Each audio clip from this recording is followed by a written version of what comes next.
তোমরা তো অনেকেই জানো আমরা আগে ভিডিও একটা ছেড়েছিলাম, সেখানে আমরা নৈহাটি গেছিলাম।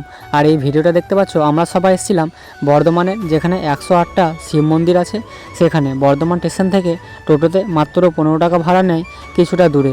এই যে দেখতে পাচ্ছ যত শিব বাবা মহাদেব আছে, কিন্তু তার উপরে উপরে সব রকমের 108টা আছে। 108টায় কিন্তু এরকম উপরে নাম খোদাই করা আছে।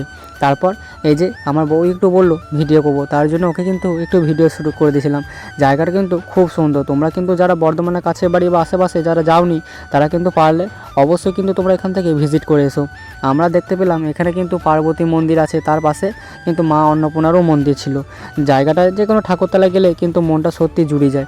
তারপর পাশেই পাশে নয়, মাঝখানে একটা কিন্তু পুকুর ছিল। পুকুরে মাছগুলোকে দেখো একদম কিন্তু ভেসে চলে আসছে। আর চারিপাশে 108টা শিব মন্দির রয়েছে যেখানে আমরা ঘুরছিলাম। তাই এই যে দেখতে পাচ্ছ পুকুরে ওই পারে কিন্তু ভাইও একটা বন্ধু ছিল।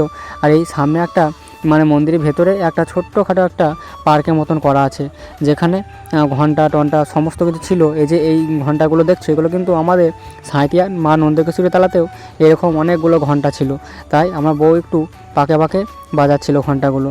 তারপর আমিও মহাদেবের কাছে গিয়ে একটু আমার নিজের সব পুণ্যগুলো ইচ্ছাগুলো সব একটু প্রকাশ করলাম, যদি মহাদেব একটু শোনে তার জন্য। তারপর আমার বউ আমি একটু হালকা করে ভিডিও করে নিলাম। তারপর দেখো এই যে সামনে দেখতে পাচ্ছ ওই ভাই গেট খুললো, পিছন দিকে আসল কিন্তু যে শিবটা সেটা কিন্তু এখানে রয়েছে। এই মাঠটা কিন্তু বেশ বড়, এখানে হয়তো মেলা টেলা হয়, তার জন্য এতটা বড় করে জুড়ে রাখা হয়েছে।